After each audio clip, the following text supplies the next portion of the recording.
Motion के part 2 में आप सभी बच्चों का स्वागत है। आइए आगे हम कहानियों को बढ़ाते हैं। पिछली बार हम लोगों ने देखा था डिस्टेंस डिस्प्लेसमेंट के बारे में, एक दो क्वेश्चंस भी किए थे, उनके कॉन्सेप्ट को अच्छे से समझा था और मोशन इन स्ट्रेट लाइन को हम लोग आगे बढ़ा रहे हैं। यूनिफॉर्म मोशन क्या है? तो a body is said to be moving with uniform motion if it covers equal distance in equal interval of time। यानी कि मान लेते हैं कि कोई बॉडी या कोई व्हीकल 1 सेकंड में 1 मीटर गया, फिर दूसरे सेकंड में भी 1 मीटर गया, फिर तीसरे सेकंड में भी 1 मीटर गया, तो हम कहें कि वो हर सेकंड में बराबर दूरी तय कर रहा है, तो हम इसे क्या कहेंगे? यूनिफॉर्म मोशन कहेंगे। लेकिन मान लेते हैं कि कोई मोटरसाइकिल स्टार्ट करता है तो शुरू में वो स्लो रहता है, धीरे धीरे उसको एक्सेलरेट करता है तो उसकी मोशन बढ़ती है। वैसी स्थिति में अगर पहला सेकंड में अगर 1 मीटर जाता है तो हो सकता है कि दूसरा सेकंड में वो 2 मीटर चला जाए, यानी कि 2 सेकंड में पूरा 3 मीटर कवर कर ले, और तीसरा सेकंड में वो 3 मीटर चला जाए। यानी कि हर सेकंड उसका डिस्टेंस तय करना जो है क्षमता वो बढ़ रहा है, तो इसको कहेंगे नॉन यूनिफॉर्म मोशन।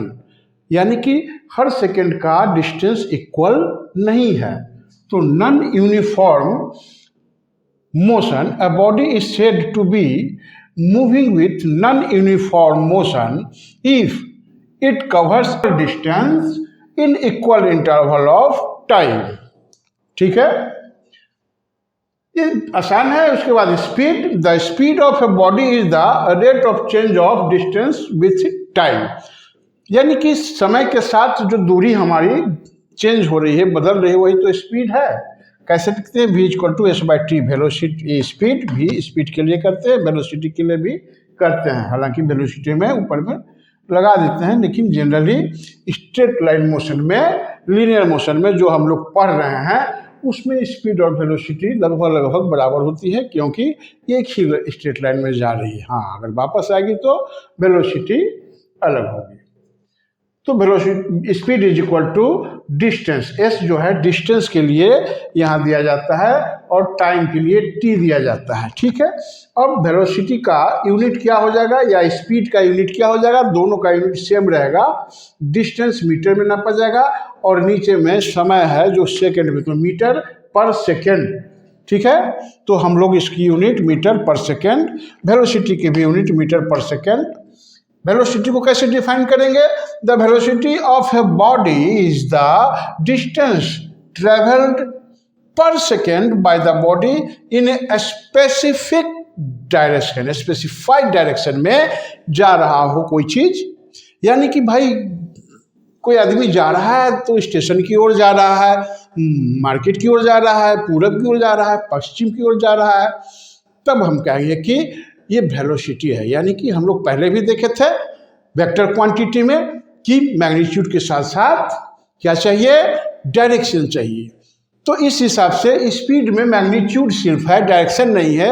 इसलिए हम कह सकते हैं कि speed is scalar quantity and velocity is a vector quantity. Clear? अब आगे हम लोग बढ़ते हैं। तो आपने देखा कि कुत्ता भी इसका पीछा कर रहा है, बच्चा मोशन में है। अरे ये भी रह गया। चलिए ठीक है, एवरेज स्पीड देखते हैं। The ratio of the total distance travelled by the body to the total time of journey is called its average speed. यानी एवरेज स्पीड का formula v average is equal to total distance travel by total time taken. Very good, इस पर question बहुत सारे आते हैं। फिर average velocity वही है, if the velocity of a body moving in a particular direction, direction include हो गया है ना, changes with time the ratio of displacement to the time taken in entire journey is called its average velocity. अब displacement जो है distance का स्थान ले लिया है, क्योंकि velocity is a vector quantity, तो यहाँ डिस्प्लेसमेंट काम आता है। तो इसका है v average equal to displacement by total time taken, और एक और फॉर्मूला है u प्लस v बाई 2। यानी कि अर्थमेटिक मीन जो होता है इनिशियल वेलोसिटी, यू का मतलब होता है इनिशियल वेलोसिटी, v होता है फाइनल वेलोसिटी। तो दोनों की जोड़ के अर्थमेटिक मीन 2 से भाग देने पर निकलता है। तो हम इस तरह से भी एवरेज वेलोसिटी काउंट करते हैं। ठीक है, ओके। अब एक्सीलरेशन क्या होते हैं इसको लिख लीजिए आप लोग, मिटाता हूं मैं इसे, 1-2 क्वेश्चन इस पर कर लेते हैं ताकि आसानी से चीजों को समझा जाए। तो एवरेज वेलोसिटी का बुक जो है एनसीईआरटी में, उसमें क्वेश्चंस है, चलिए उसी को उठाते हैं, ज़्यादा बढ़िया रहेगा आपके लिए। क्वेश्चन कह रहा है कि the odometer of A car reads 200 kilometre.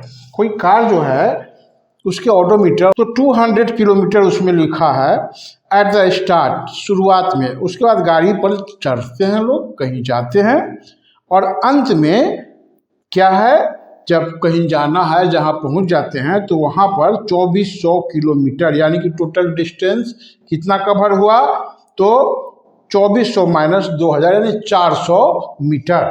तो डिस्टेंस जो है टोटल है ना, टोटल डिस्टेंस कितना हो गया, 400 किलोमीटर। ठीक है यहां तक।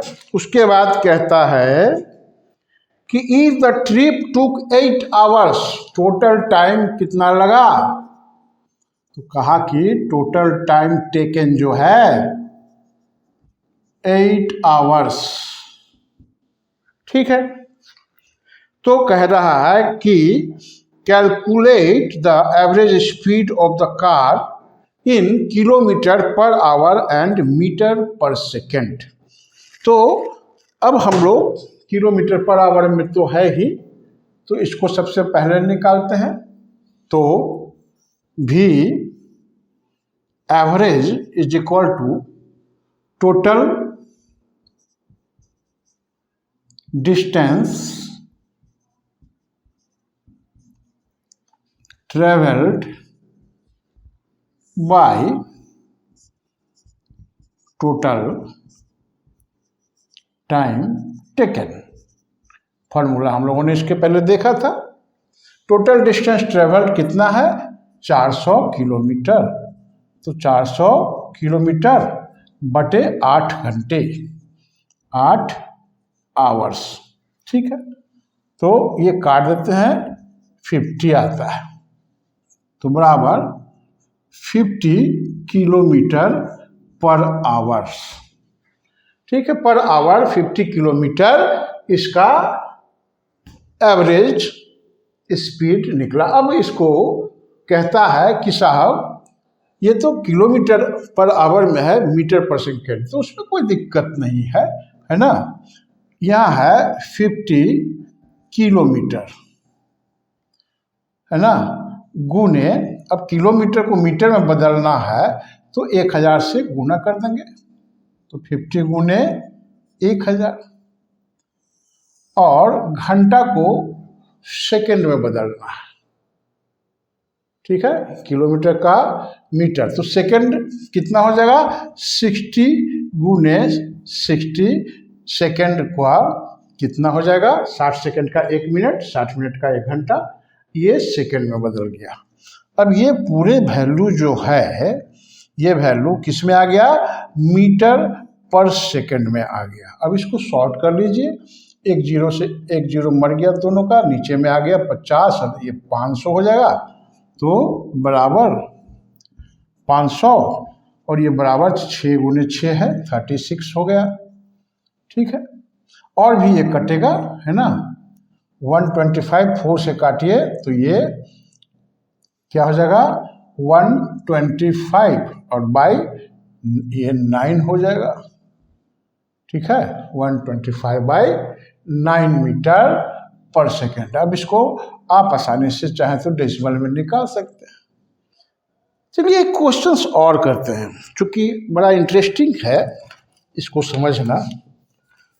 तो देखना चाहता हूं मैं कि आप एक क्वेश्चंस को बनाएं और इससे पता चलेगा कि आप एवरेज स्पीड के बात को बढ़िया से समझे या नहीं समझे। एक हल्का सा प्रश्न मैं आपको दे रहा हूं, बना करके कमेंट में इसका आंसर को आप बताइएगा बिना देखे हुए। अच्छा, तो ठीक है, मेरा कहना है कि कोई एक बॉडी है, ठीक है, यहां से चलना शुरू करता है और यहां तक आता है। यहां तक आने में टाइम इसको लगता है टी। कितना टाइम लगता है? टी। और वेलोसिटी जो है इसका यहां जो है v1 है। यहां से यहां तक की वेलोसिटी v1 है। फिर इतना ही समय और आगे चलता है, यानी कि इस बार भी t समय आगे गया, लेकिन वेलोसिटी कुछ ज़्यादा बढ़ गया या कम हो गया, कहें कि ये v2 हो गया। ठीक है, तो अब इसका एवरेज स्पीड फाइंड कीजिए। ठीक है, फाइंड v एवरेज। ठीक है, t समय तक चाहता है, आधे समय तक v1 स्पीड है, आधे समय तक v2 स्पीड है। पॉज करके आप इसका एवरेज स्पीड निकालिए और मुझे बताइए कि कितना इसका एवरेज स्पीड है। ठीक है, मैं वेट करता हूं। चलिए, आप लोगों ने कोशिश कर लिया होगा, बना लिया होगा बहुतों ने। अब हम देखते हैं इसको कैसे बनेगा। तो हम लोग जानते हैं कि v average is equal to total distance covered by total time taken. ये दोनों क्वांटिटी हमें प्राप्त हो जाएगा, जानकारी हो जाएगी, तो हम आसानी से ये बता देंगे।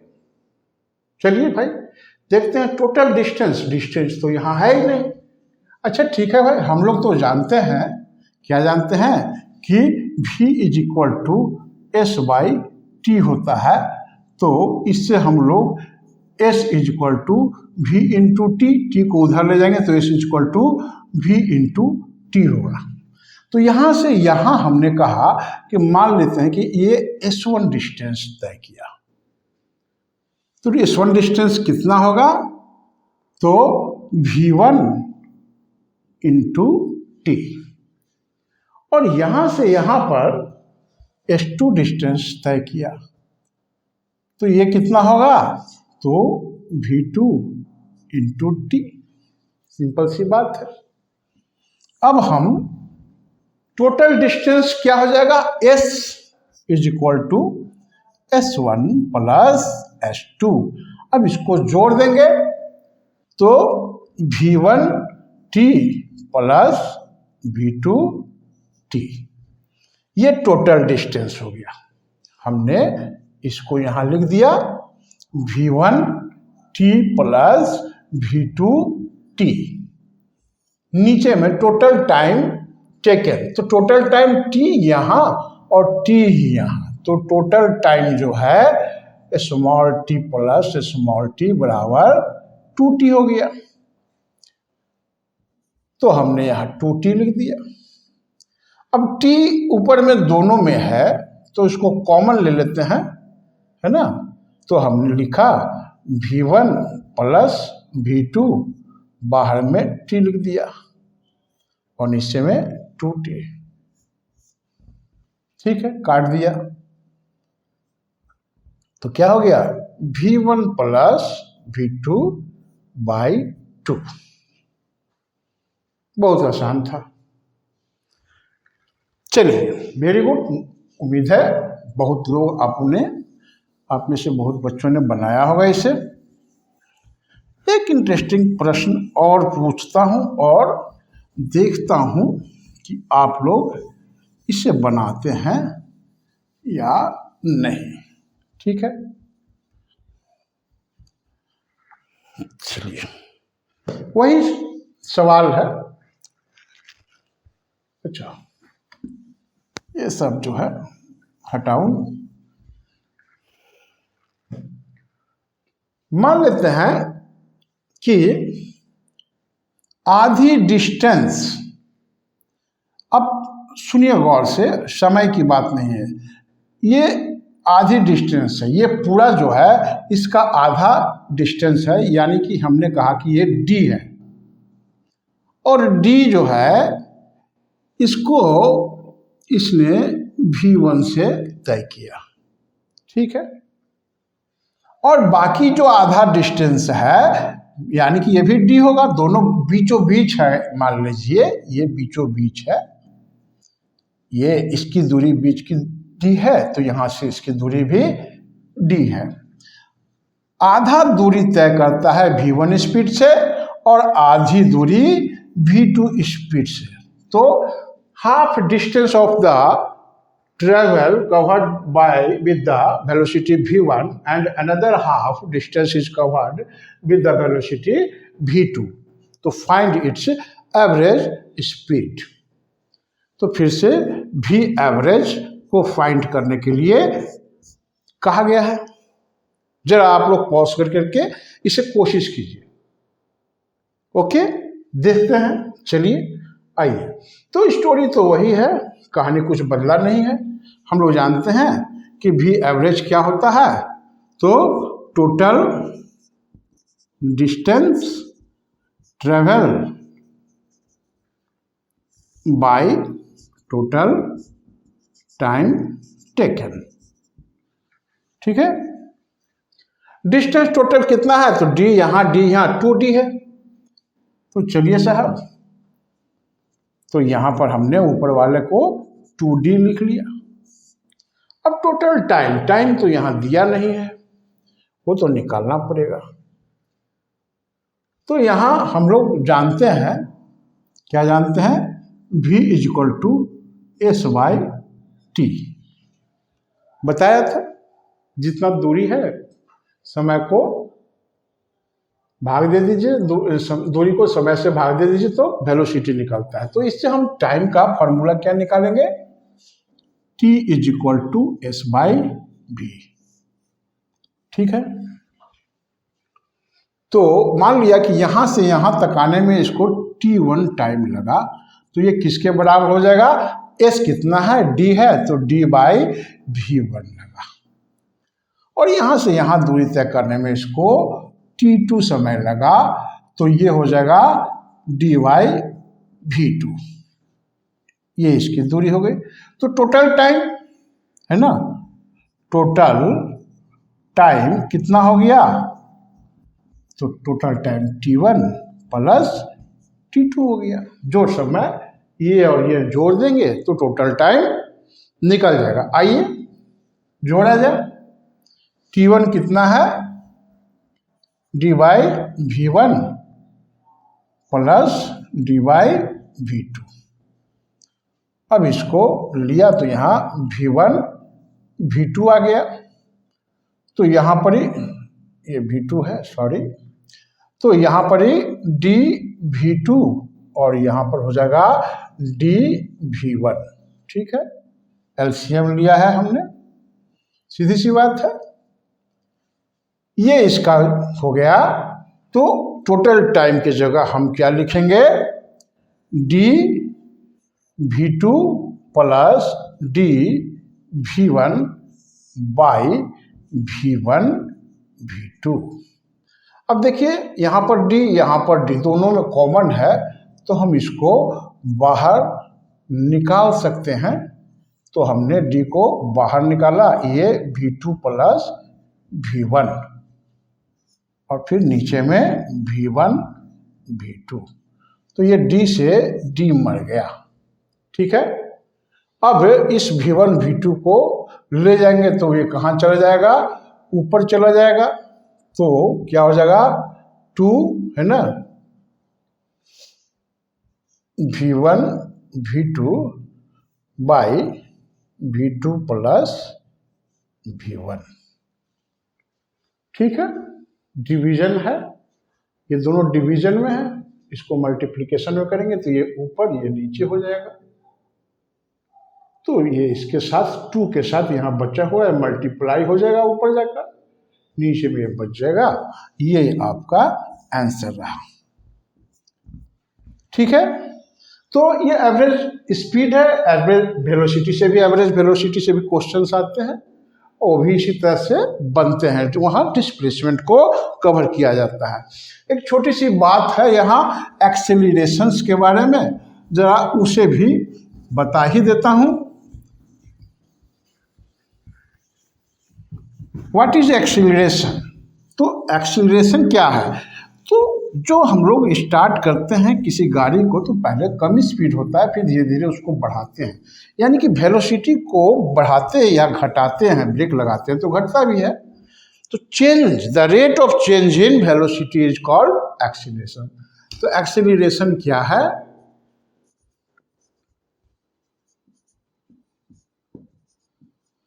ये है रेट ऑफ चेंज इन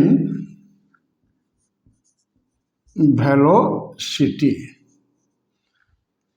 यानी कि कोई वस्तु है ए पोजीशन पर, यहाँ पर इसका पोजीशन इनिशियल है, यू से चल रही है, इनिशियल वेलोसिटी यू है, ये चलते चलते यहाँ पहुँचा पॉइंट बी पर, और इसका फाइनल वेलोसिटी भी है।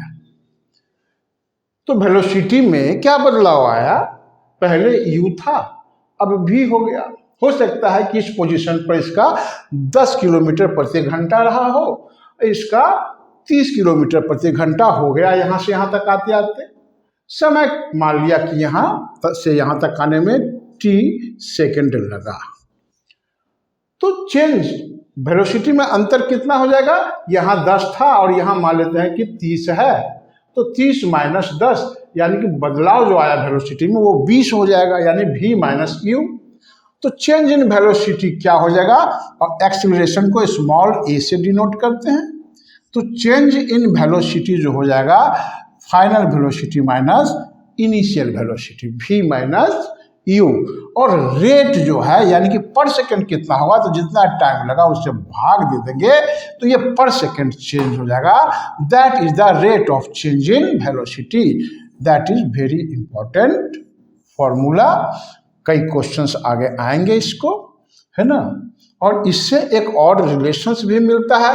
हम t को अगर इधर करते हैं तो AT is equal to v minus U हो जाता है। अब v को यहीं छोड़ दे और u को इधर ले जाइए तो क्या हो जाएगा? ये माइनस प्लस हो जाएगा। तो v is equal to u plus AT। ये हमारा motion, equation of motion, 3 equations जो हैं उसमें से एक इक्वेशन ये है जो आगे हम लोग पढ़ेंगे। तो चलिए आज हम लोगों ने एक्सीलरेशन को, अब एक्सीलरेशन जो है ऊपर में तो वेलोसिटी है, तो इसका यूनिट क्या होगा? यूनिट के बारे में क्या कहते हैं? यूनिट ऑफ एक्सीलरेशन क्या होगा? तो वेलोसिटी, दोनों वेलोसिटी है, घट करके आएगा, वो भी तो वेलोसिटी ही रहेगा। और वेलोसिटी का यूनिट जो होता है मीटर सेकेंड पर सेकेंड, और नीचे में टाइम है तो एक और सेकेंड नीचे में, ये तो नीचे में ही है, माइनस लगा हुआ है, तो मीटर और यहाँ सेकेंड गुना सेकेंड, यानी कि हम लोग इसको मीटर सेकेंड पावर -2 ऐसे लिखेंगे। मीटर पर सेकेंड स्क्वायर, ठीक है, इसको पढ़ेंगे। ठीक है, तो ये चीज नोट कर लीजिए आप, फिर आगे हम लोग अगले इसके पार्ट्स में बाकी चीज़ों को देखेंगे। कुछ ग्राफ्स के बारे में देखेंगे कि डिस्टेंस टाइम ग्राफ कैसे बनता है, वेलोसिटी टाइम ग्राफ कैसे बनता है, और फिर हम लोग ग्राफिकली इक्वेशंस वगैरह भी सॉल्व करने का, हालांकि इस साल कोर्स में इसको नहीं है लेकिन फिर भी हम लोग पढ़ेंगे, है ना। ओके, अच्छे से पढ़ते रहिए, मस्त रहिए। Good bye.